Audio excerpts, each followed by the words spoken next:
자, 오늘 여러분들, 오늘 회복 시리즈 5번째입니다. 오늘 내 삶의 목적이라는 제목으로 하나님 말씀 함께 나누길 원합니다. 오늘부터 8월 첫 주부터 우리 교회 2부 예배 시간이 바뀌었습니다. 기존 11시에서 10시 반으로 옮기게 되었는데 오늘 그래도 한 분도 늦으신 분 없이 제 시간에 이렇게 오셔서 너무도 감사해요. 이렇게 공중 예배 시간을 옮기면 목사는 걱정이 됩니다. 다들 이렇게 늦게 오시진 않을까. 더군다나 이른 아침에 30분을 이렇게 일찍 오는 것이 쉬운 일은 아닌데 여러분들이 이렇게 아주 긍정적으로 우리 EM과 청년들을 위해서 배려해 주셔서 감사를 드립니다. 여러 번 예배 드린 후에 한 45분 지난 이후에 또 교회 방역과 청소를 마치고 12시 15분부터 우리 청년 유수가 예배가 이곳에서 있게 됩니다. 감사를 드립니다. 오늘 회복 시리즈 5번째 내 삶의 목적입니다. 여러분, 인생은 무엇입니까? 라는 물음은 어느 시대에나 있었습니다. 예나 지금이나 이거는 중요한 문제이기 때문에 안 할 수가 없습니다. 과연 인생은 뭐냐? 모든 일이 잘 될 때는 그냥 넘어갑니다. 그러나 때로는 인생에 어려움과 고비가 오거나 질병이 찾아와서 병원에 입원하게 될 때, 죽음을 눈앞에서 왔다 갔다 하거나 아니면 내 가까운 지인들이 먼저 하늘의 부르심을 받았을 때 과연 인생은 뭔가 하는 그런 질문들을 하게 됩니다. 우리는 세상에 한 번도 겪어보지 못한 코로나 시대에 살면서 이제 다시 물어야 할 때가 되었습니다. 왜냐하면 기존에 우리가 생각하고 있었던 모든 삶들이 다 뒤틀려버리고 흔들려버렸습니다. 아이들이 학교 안 간 게 몇 달이 되었고요. 앞으로도 이게 언제 열릴지 누구도 몰라요. 열어야 된다는 사람이 있고 아직 안 된다는 사람이 있어서 지금 혼란 중에 있습니다. 경제가 언제 풀릴지 경제 전문가도 잘 모릅니다. 이 코로나가 언제 끝날지, 이 바이러스가 언제 잡힐지 이거는 의사들도 의학 박사들도 몰라요. 약이 나오면 되겠지. 맞습니다. 약이 나오면 될 거예요. 그러나 한번 길게 생각해 봅시다. 코로나 바이러스가 이게 바이러스의 끝인가요? 또 비슷한 놈, 변종된 놈이 나오면 똑같은 일을 겪어야 되는 것 아닌가요?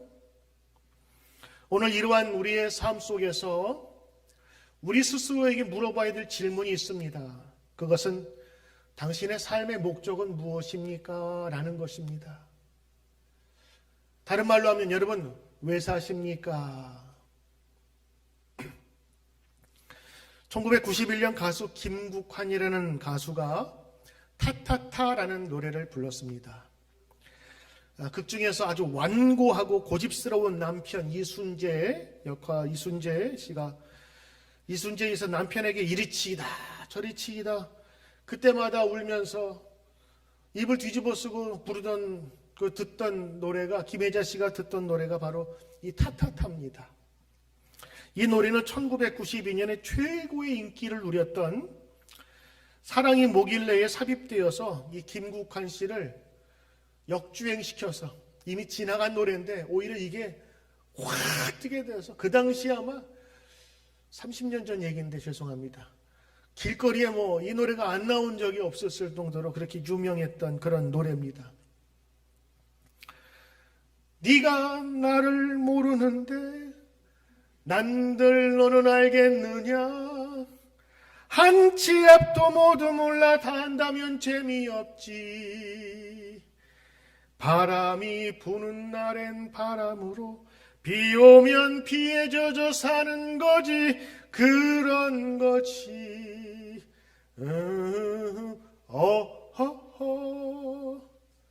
죄송합니다. 노래를 소개해야 되는데 노래 소개할 때 노래보다 좋은 게 없어서 제가 한번 따라 불러봤어요.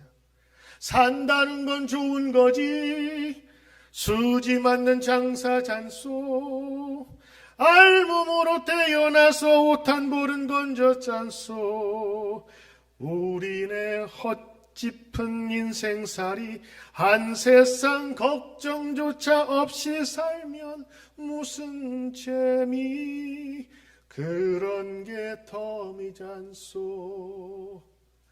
하하하하하 이렇게 하고 끝납니다.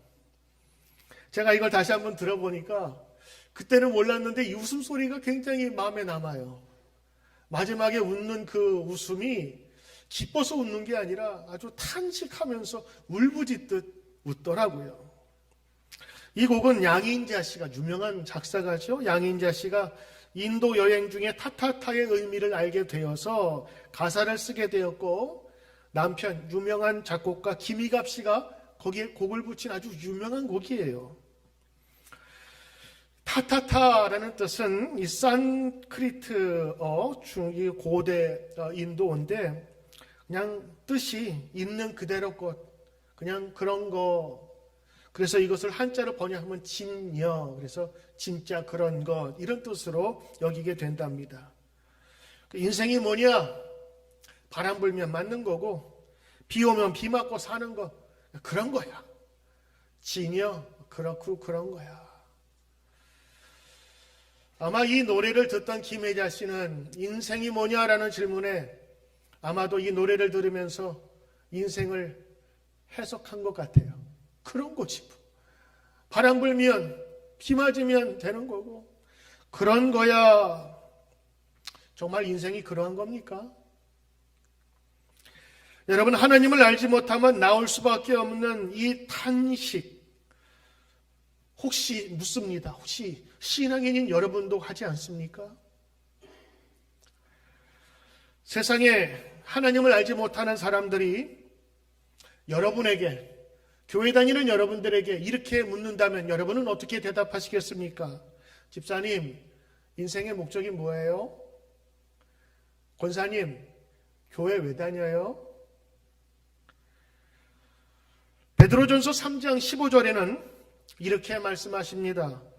너희 마음에 그리스도를 주로 삼아 거룩하게 하고 너희 속에 있는 소망에 관한 이유를 묻는 자에게는 대답할 것을 항상 준비하되 온유와 두려움으로 하고. 자, 소망에 관한 이유. 성도들이면 가져야 될 게 있어요. 소망에 관한 이유를 안 믿는 사람이 여러분에게 물어본다면 여러분은 무엇이라 대답하겠습니까? 베드로 사도는 우리 삶이 세상 사람들에게 궁금증을 유발할 수 있다고 말합니다.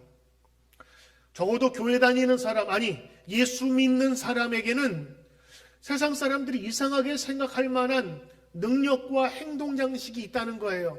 그래서 그들이 물어보면 반드시 이렇게 대답할 준비를 하라라는 겁니다. 우리가 제대로 신앙생활을 하면 세상 사람들이 물어보게 돼 있다는 겁니다. 그렇게 살아가게 하는 힘은 뭔가요? 집사님, 당신은 왜 우리와 다른가요? 무언가 비밀이 있어 같아 보일 때 질문합니다. 그런데 불신자가 볼 때 궁금해지는 것이 있다면 제대로 생활하는 것이지만 만일 여러분의 이웃들이 여러분의 신앙에 대해서 묻지 않는다면 그것은 신앙의 위기라 생각할 수 있는 것입니다. 이웃이 나의 삶 속에서 질문이 생기지 않는다면 바로 이런 뜻 아닐까요? 당신이나 나나 똑같아. 열받을 때 열받고 돈 걱정 똑같이 하고 좋은 일 일어나면 좋아하고 슬픈 일 일어나면 낙심하고 염려하고. 지난주에 우리 교회 청년부에 몇 주째 새로 나오는 청년이 있더라고요. 제가 끝나고 가서 이렇게 인사했는데 새로 보는 얼굴이에요. 그래서 이야기를 하고 서로 통성명을 하고 나서 근황을 물어보니까 뉴지지에 사는 청년인데 롱아일랜드로 이사를 왔더라고요. 부모님은 다 그쪽에 계시고 신앙생활도 거기서 오랫동안 잘 해오던 청년인데 스토니브루 병원에 레지던트로 오면서 이제 집도 혼자 여기에 살게 되고 또 우리 교회 다니던 청년의 그 소개를 받아서 이제 우리 교회에 오게 된 거예요. 그래서 1시간 거리에 운전하고 오더라고요. 기특하잖아요. 요즘에 청년이 어디 가서 예배 드리는 거 부모님들이 막 반대해서 우리에게 못 나오는 애들도 있거든요. 근데 생판 모르는 애가 친구의 소개로 우리 교회에 나오게 된 거예요. 소개한 친구는 안 나오는데 얘만 지금 열심히 나오고 있어요. 그래서 궁금하던 차에 야, 밥 한번 먹자 그래서 한번 그 친구 격려도 할 겸, 또 부모님 떨어져서 혼자 생활하는 것이 쉽지만은 않잖아요. 그래서 같이 식사를 하면서 이야기를 했습니다. 특이한 것은 이 청년이 주일 성수를 꼭 하는 그런 생각을 갖고 있는 거예요. 기특하잖아요. 그러면서 11조는 또 어디다 드려야 되냐고. 이 조그만 애가, 젊은 애가 주일 성수와 11조를 한다는 게, 야, 이거 참 부모님한테 신앙교육 제대로 배웠구나라는 생각이 들었어요. 이야기를 들어보니 이 7년 교육을 마치고 레지던트로 여기서 생활을 하게 되어서 뭐 생활하는 거 보니까 아침 5시부터 굉장히 분주하게 일을 하더라고요. 야, 참 너 열심히 산다. 그런 생각을 같이 하게 되었어요. 그러다 이런저런 얘기를 같이 나누다가 제가 잊었어요. 한번 물어보고 싶었거든요. 아, 얘가 참 번듯하게 잘한 애인데 오늘 주제에 관한 건데요. 너 삶의 목적이 뭐니? 너 왜 닥터가 되려고 하니? 라는 그 이유를 물어보려 하다 못 물어보고 카톡으로 제가 남겼습니다. 그랬더니 어제 한 10시 반쯤 그 답장이 왔더라고요. 그 카톡을 들은 그 청년의 대답은 이러했습니다. 나는 하나님을 기쁘시게 하기 위해서 교회 갑니다. 젊은 애가 I go to church because it's my pleasing to God. 나는 완전히 하나님을 기리지 못하는 삶을 살 수도 있습니다. 그러나 최선을 다해 하나님의 뜻을 따르고 하나님을 기쁘고 찬양하는 삶을 살고 싶습니다. I might not live a life that's completely God's honoring. I want to do my best to do following God's will and live a life that is pleasing and praise God. 제가 가르쳐주고 싶었던 정답을 얘기하니까 더 이상 얘기를 할 수가 없겠더라고요. 이런 생각 해봤어요. 우리 아들이라면 이렇게 대답할 수 있었을까? 물론 목사가 묻는 대답이니까 정답은 이렇게 나와야 되겠지만 다르게 생각할 수도 있잖아요. 정답 같았어요. 아니, 정답이었어요. 이것이 저의 목표의 인생 되고 싶습니다. 내 삶 속의 간증은 자격 없는 나를 하나님께서 나를 인도하는 것입니다. 그리고 하나님을 영화롭게 하는 것입니다. 어떻게 젊은 애 입에서 이런 얘기가 나올 수 있을까? 적어도 우리 성도들은 이러한 질문에 대한 답은 하나씩 갖고 있어야 돼요. 아니, 답 정도가 아니라 세상 사람들이 물어보면 준비해야 할 우리의 그 앤서가 준비되어 있어야 된다고 하는 것입니다. 저는 이러이러해서 교회 나갑니다. 저는 이러이러해서 신앙생활 합니다. 저는 오늘 여러분들에게 우리가 가져야 할 그리고 회복해야 할 5번째 중 하나는 바로 내 삶의 목적의 의미인 것입니다. 여러분, 삶의 의미를 생각할 때는 굉장히 어려운 때나 때로는 그 의미를 생각해야 될 때가 있습니다. 그리고 그 의미를 찾아야만 우리는 움직일 수 있어요. 이제는 죽었다고 생각하는 환자, 이제 저 나뭇잎만 떨어지면 이제 나는 이제 죽을 것 같은 그 환자, 여러분, 그 환자가 떨어지지 않는 나뭇잎을 보면서 다시 살아난 거 아시죠? 그게 다시 살아날 수 있는 생명의 동기, 이유가 된 거예요. 우리 삶 속에서도 이유가 필요합니다. 그리고 그 대답이 필요해요. 더군다나 이 코로나는 우리의 모든 상황과 판단을 뒤집어 놨다니까요. 열심히 일하는 것이 삶의 목적인 줄 알았어요. 아침부터 저녁까지 공부하고 학교 가는 것이 우리 인생의 당연한 건 줄 알았어요. 그런데 학교 못 간 지가 벌써 애들 넉 달이가 되었고, 이젠 앞으로 그 문이 열릴지 안 열릴지 누구도 모르는 시대에 살고 있습니다. 그래서 우리에게는 지금이 우리 인생의 목적을 다시 한번 되새겨보는 시간이 되어야 되는 것입니다. 자, 우리 삶에 대한 목적의 말씀을 성경을 통해서 보고자 합니다. 첫째, 우리는 하나님 안에서만 인생의 목적을 찾을 수 있습니다. 동의하십니까? 여러분, 하나님의 안에서만 인생의 목표를 찾을 수가 있어요. 왜냐? 하나님은 절대 기준이시거든요. 하나님은 절대 우리의 섬김의 대상이거든요. 분명한 목적과 가치 기준이 담겨져 있는 거예요. 하나님을 알지 못하면 참된 진리의 길도 알지 못합니다. 왜냐? 사람이 만들어야 되거든요. 세상을 만들어 가시고 계속 운행하시는 하나님을 믿지 않고서는 인생의 의미를 알 수가 없습니다. 여러분, 역사적으로 한번 살펴보십시오. 무신론자들이 저질렀던 역사적 실수는 어마어마합니다. 무신론이라고 하는 철학을 가진 사람들, 그들이 가장 힘든 게 뭔지 아세요? 신이 없다고 생각하는 사람들의 가장 어려운 점은 뭐냐? 옳고 그름의 차이를 정하는 거예요. 정의에 관한 겁니다. 진리에 관한 겁니다.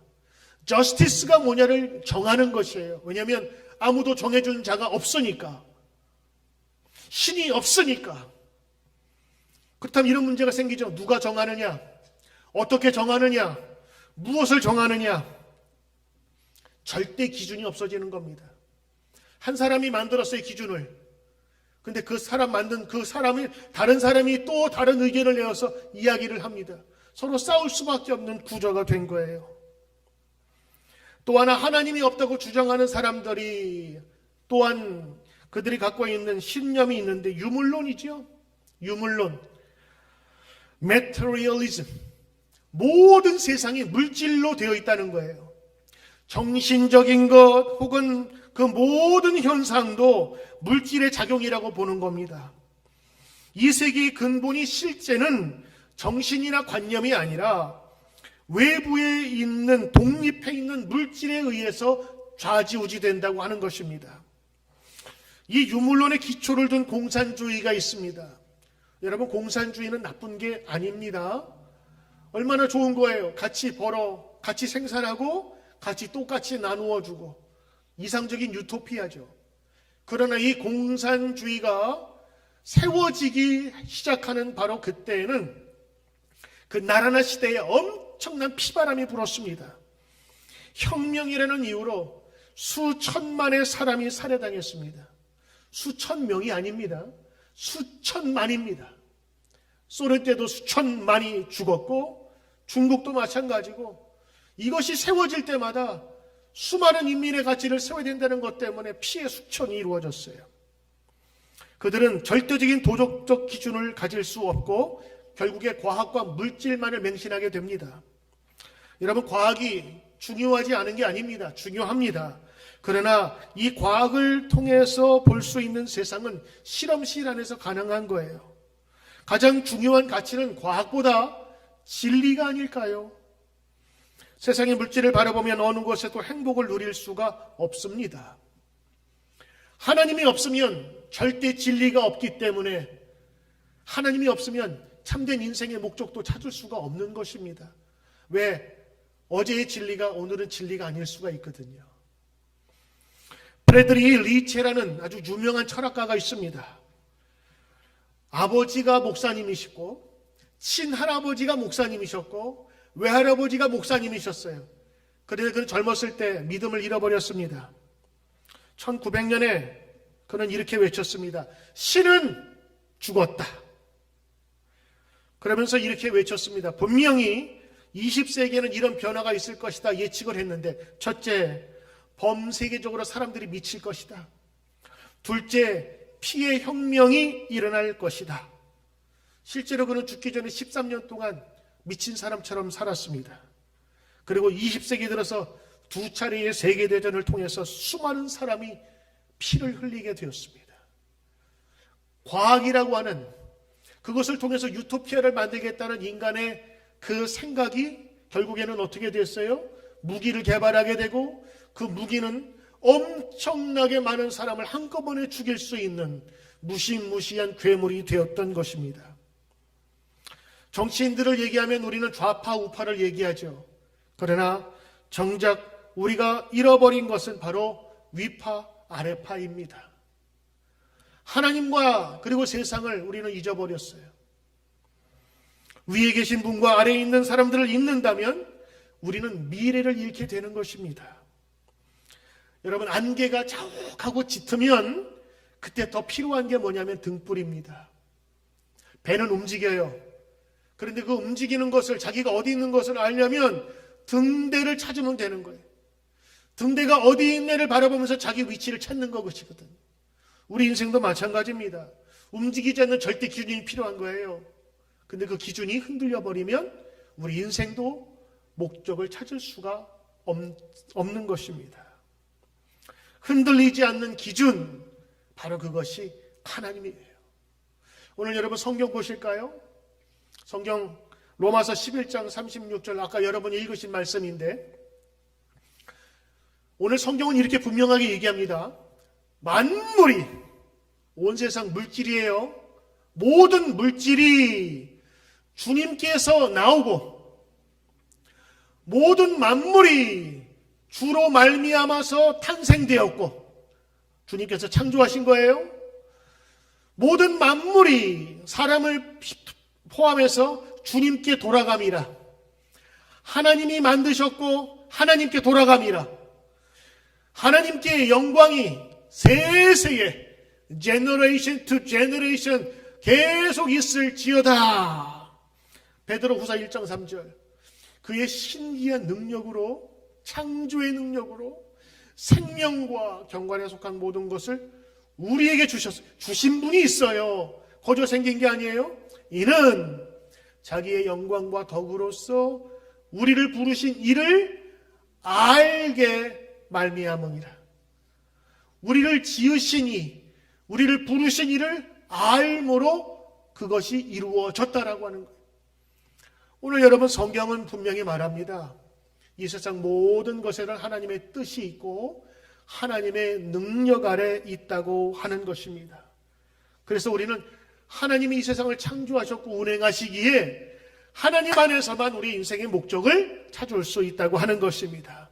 오늘도 우리 인생의 목적을 주시는 하나님을 신뢰하며 살아가기를 주의 이름으로 축원합니다. 여러분, 두 번째, 성도의 인생은 결론적으로 말씀드리자면 하나님의 영광을 위해 사는 것입니다. 하나님의 영광을 위해 사는 것입니다. 인생에 사는 목적이 무엇인가? 오늘 하나님 말씀 볼까요? 고린도전서 10장 31절 말씀인데, 너희는 먹든지 마시든지 무엇을 하든지 다 하나님의 영광을 위하여 하라. 무엇을 하든지 하나님의 영광을 위해서 하라. 먹는 것은 마시는 것이든, 여러분이 상업을 하든 가게를 하건 기업을 하건 교육을 하건 무엇을 하든지 간에 그것이 하나님의 영광을 위해서 하나라고 하는 거예요. 기독교 강해에 소요리 문답이라고 그랬어요. 이 요리가 여러분 이게 쿡방이 아니라 질문에 대한 답을 하는 조그만 그런 조리책인데, 거의 첫 번째 문제가 뭐냐 이렇게 되어 있습니다. 사람의 제일 되는 목적이 무엇이뇨? 사람의 제일 되는 첫 번째 목적이 무엇이뇨? 답이 이렇습니다. 하나님을 영화롭게 하는 것과 영원토록 그를 즐거워하는 것이다. 하나님을 영화롭게 하는 것, glorify. 그리고 그를 영원토록 즐거워하는 것. 하나님으로 인해서 즐거워하는 것이 아니라 그를 즐거워하는 거예요.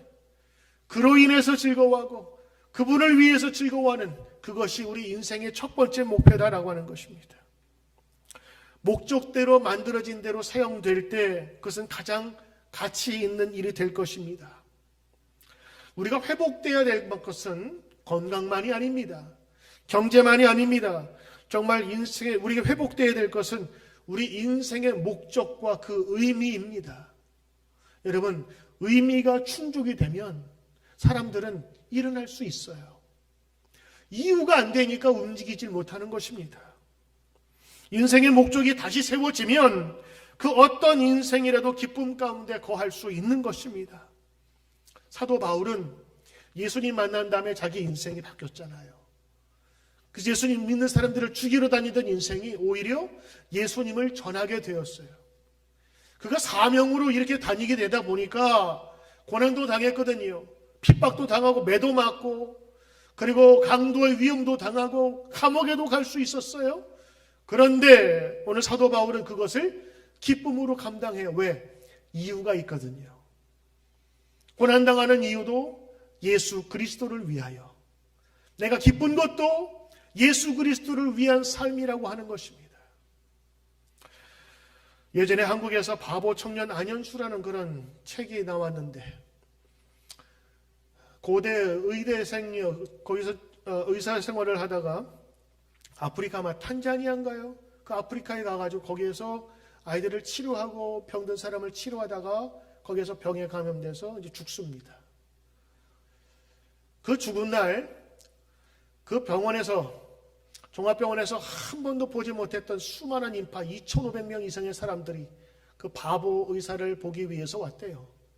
그 제목이 바보 의사. 누구. 그런데 그의 삶을 보면 왜 그렇게 살았는가? 하나님에 대한 신뢰가 있었다는 거예요. 나의 인생은 나를 위한 것이 아니라 하나님을 영화롭게 사는 것이다. 그러면서 그 오지에 가서 내 인생 그들을 위해 한번 사용하고 싶다라는 그런 마음이 생기게 된 거예요. 하나님의 영광을 위해 살면 다른 사람들이 흉내내지 못하는 삶을 살 수밖에 없습니다. 그리고 하나님께서 그런 길을 인도하시고 축복해 주세요. 하나님의 영광을 위한 사는 삶이 그를 사명자로 이끌었던 것입니다. 사도 바울도 그러했고 예수님도 하나님의 뜻을 받들어 이 세상의 사명자로 오시게 되었던 것입니다. 하나님의 영광을 위해서라면 예수님은 십자가에라도 달게 지셨던 것이에요. 하나님의 영광 없는 사명, 일은 되지만 그것은 다른 사람을 해할 수 있습니다. 오늘 아침에도 우리 봉사하시는 여러분들 하나님의 영광을 위하여 그 어떤 일이든지 하나님의 영광을 위하여 하시면 여러분의 사명은 더욱더 빛날 것입니다. 오늘 여러분 우리 인생의 목적 바로 하나님의 영광을 위해 사는 삶임을 우리는 기억해야 하는 것입니다. 세 번째입니다. 우리가 회복해야 할 인생의 목적은 영원한 구원을 다시 확인하는 것입니다. 여러분, 우리가 사는 인생이 지금 살아있는 단 한 번의 일회적인 삶이라면 얼마나 허무할까요? 예수님은 이 세상에 오셔서 복음을 전합니다. 복음, 기쁜 소식, 복된 소식, good news. 그것은 예수님을 믿으면 죄인이라 할지라도 구원받습니다. 그래서 우리에게 복음인 거예요. 예수 믿으면 영원한 생명, eternal life, 그 선물로 받습니다. 영원한 생명과 천국 소망에 대한 목적을 잃어버리면 사람은 힘을 잃습니다. 뉴스를 틀면 코로나 바이러스 확진자와 사망자가 매일매일 뉴스에 뜹니다. 오늘 어떤 나라는 몇 명이고 이 나라는 너무 지금 화가 커가지고 뭐지 봉쇄했다 그러고 왜 이렇게 나라가 나서서 문을 닫혀 격리시키는 걸까요? 한국엔 우리 집사님은 지금 2주 동안 집 밖에 못 나가요. 스스로 감옥에 갇혀 살아야 됩니다. 안 그러면 큰일 나요. 왜 이렇게 나라가 사람들을 구속하고 격리시켜야만 될까요? 캘리포니아는 지금 개방됐던 모든 문도 다시 지금 닫으려고 한답니다. 지금 너무 확진자가 많아서. 왜 이런 법석을 떨까요? 죽을까봐 두려워서 그런 거 아니에요? 코로나 걸려서 안 죽어. 뭐가 무서워요? 약 먹고 좀 있으면 날 텐데. 감기 몸살이지. 그런데 죽을지도 모르니까 지금 이런 걱정을 하고 염려를 하는 것입니다. 감염되면 다 죽는 것은 아닌데 감염되면 죽을 수도 있다는 두려움. 지금 퍼센트 보니까 5% 이상이 되던데 그 속에 하나 포함되지 않을까? 이 염려 때문에 우리가 이 극성을 떠는 것 아니겠습니까? 이 시대에 필요한 것이 있다면 바로 인생의 목적의 회복이 필요합니다.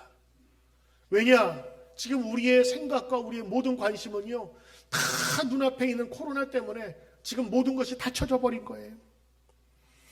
예수 그리스도를 통하여 주시는 영원한 생명을 받은 우리 성도들이 믿지 않는 사람들에게 오히려 이 담대함을 증거하고 이야기해 주어야 할 책임이 우리 가운데 있는 것입니다.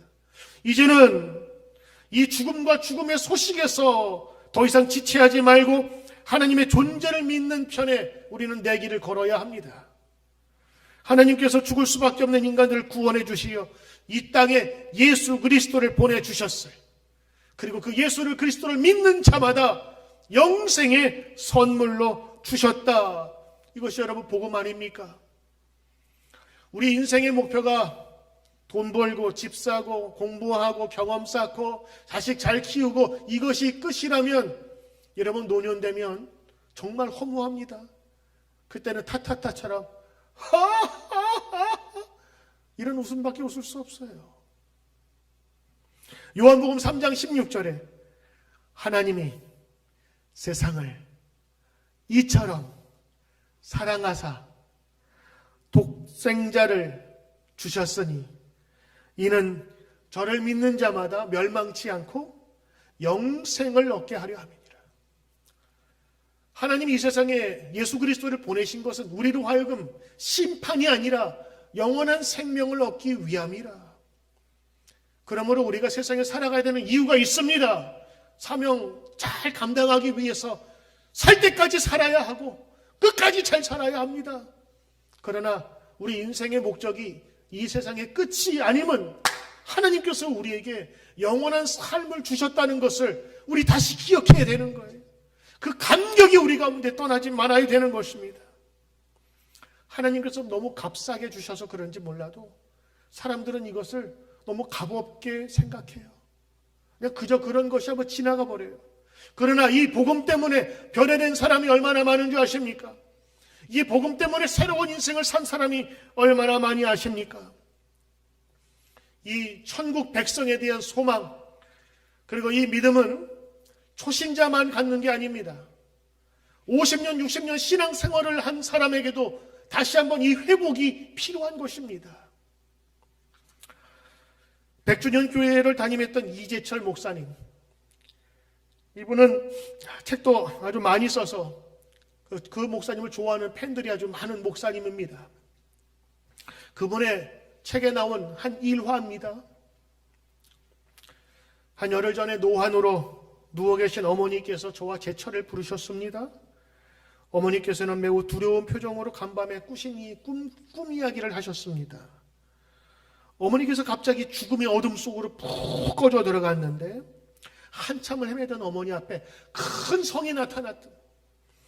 누군가 그 성을 천국이라고 했고 어머니는 안도와 한숨을 쉬면서 천국으로 들어가려 했습니다. 그런데 그 입구에서 험상궂은 사람들이 나타나더니 너 같은 죄인은 여기에 들어갈 수 없다면서 가로막았습니다. 어머니께서 어떤 사람이 여기 들어갈 수 있어요? 물었더니 통행증을 가져온 사람만 들어갈 수 있다. 그러면서 그 험상궂은 사람들이 어머니를 사정없이 다 쫓아내어 버렸답니다. 칠흑같이 어두운 공포 속에서 쫓겨난 어머니는 공포에 떨려서 벌벌 떨다가 눈이 깬 거예요. 그 얼마나 찝찝한 꿈이겠어요. 그 어머니는 꿈속이지만 천국에서 쫓겨났다는데 충격을 받으신 것 같았습니다. 그래서 어머니가 목사인 아들을 부른 거예요. 그러자 저는 어머니께 요한복음 3장 16절에서 18절을 읽어드렸습니다. 하나님이 세상을 이처럼 사랑하사 독생자를 주셨으니 이는 그를 믿는 자마다 멸망하지 않고 영생을 얻게 하려 하심이라. 하나님이 그 아들을 세상에 보내신 것은 세상을 심판하려 하심이 아니요 그로 말미암아 세상이 구원을 받게 하려 하심이라. 그를 믿는 자는 심판을 받지 아니하는 것이요 믿지 아니하는 자는 하나님의 독생자의 이름을 믿지 아니함으로 벌써 심판을 받은 것이라. 그리고 어머니께 말씀드렸습니다. 어머니께서 한평생 의롭게 살아오셨다 해도 어머니의 공로로는 천국에 들어갈 수 없습니다. 하나님께서는 완전한 의를 요구하시지만 우리 인간에겐 죄의 허물이 있어서 아무리 깨끗하게 살아도 하나님 앞에서는 죽을 수밖에 없습니다. 그러나 예수 그리스도께서 우리의 죄를 대신 지시고 우리가 치러야 할 죄의 값을 십자가 위에서 대신 치루어 주셨습니다. 그러면 우리가 예수 그리스도를 우리의 구원자로 믿고 주님 안에 거할 때 우리는 하나님의 자녀가 되고 천국 백성이 되는 것입니다. 예수 그리스도께서 이 일을 위해 이 땅에 오셨습니다. 예수님이 바로 우리의 통행증입니다. 어머니는 어릴 때부터 80년 동안 예수님을 믿어 오셨습니다. 어머니께서는 이미 천국의 통행증이 주어졌습니다. 아니, 어머니께서는 예수 그리스도 안에서 이미 천국과 영생을 소유하고 계십니다. 이제 어머니께서 세상을 떠나실 때 그 누구도 어머니께 천국의 통행증을 요구하지 않을 것입니다. 평생 동안 함께 오신 주님이 어머님과 함께 계시고 당신을 천국으로 인도해 주실 것이기 때문입니다. 목사 아들을 둔 어머니에게 한 말씀이에요. 목사 어머니가 믿음이 부족했을까요? 나중에 힘이 없어지고 기력이 달리고 죽음 앞에 서게 되면 이런 지저분하고 더러운 꿈을 꿀 수도 있어요. 혹은 나쁜 사탄이 우리로 하여금 그런 생각들을 자꾸 갖게 만든다고요. 오늘 이 이야기가 우리에게 중요한 이유는요, 80년을 예수 믿어도 마지막에 이 꿈 하나 때문에 두려워하는 사람들이 바로 우리들이라고 하는 거예요. 아무리 목적을 세웠어도 그 목적을 다시 세우지 아니하면 때로는 그것 때문에 두려워할 수 있는 것이 우리 인생이라고 하는 것입니다. 계속해서 이렇게 전합니다. 제 얘기를 듣는 동안 어머니의 얼굴에는 평안과 기쁨으로 기색이 되살아나기 시작했습니다. 그리고 제 얘기가 끝나자 어머니께서 말씀하셨습니다. 그래, 맞다. 그리고는 겨우 움직일 수 있는 오른손을 들어서 제 손을 달라고 하는 신용을 했습니다. 그리고 제 손을 내밀자 어머니께서 제 손을 꼭 잡으면서 말씀하셨습니다. 정말 고맙다. 나는 어머니께서 그처럼 온 영혼을 다해서 진심으로 고맙다라는 말을 이미 전에 들어본 적이 없었습니다. 그리고 제 손을 꼭 잡으면서 어머니께서 이렇게 말씀하셨습니다. 방금 나한테 한 얘기를 너희 교회 교인들에게도 해주었느니? 네. 저의 대답을 들으신 어머니께서는 제 손에 힘을 주시면서 말씀하셨습니다. 틈이 나는 대로 자주자주 말씀해드려라. 목사 어머니의 당부처럼 마지막 순간에 잃어버렸던 예수 그리스도의 부활의 능력과 구원의 능력과 영생하는 그 소망을 다시 한번 회복되었을 때 그가 담대하게 다시 일어설 수 있었다고 하는 거예요. 80년이 아니라 100년을 믿어도 우리 가운데 이런 어려움이 오면 낙심할 수 있답니다. 오늘도 하나님께서 우리를 통하여 역사하실 때 분명한 목적을 갖고 살기를 원하시고, 아니 내가 이미 알았지만 이 코로나 사태로 말미암아서 잃어버렸던 하나님의 분명한 인생 목적을 우리 다시 세우기를 원하시는 것입니다. 하나님이 계셔야 우리의 목적이 있을 수 있습니다. 우리는 하나님의 영광을 위해서, 영화롭게 하기 위해서 이 세상에 살아갑니다. 그리고 영원한 소망, 천국 백성의 삶으로서 오늘도 우리의 인생의 삶이 충만하시기를 주의 이름으로 축원합니다. 오늘 여러분과 함께 찬양 같이 하기를 원합니다. 바로 복음성가 험한 십자가의 능력인데 라는 찬양입니다. 목적도 없이 나는 바보았는데 소망도 없이 살았는데 그때에 묻혀놓은 그 손이 나에게 새 생명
감사합니다. 오늘도 주의 생명을 주시고 우리에게 귀한 은혜를 주심에 감사를 드립니다. 주 안에서 삶의 목적을 다시 회복하게 하옵소서. 예수님 이름으로 기도드리옵나이다. 아멘.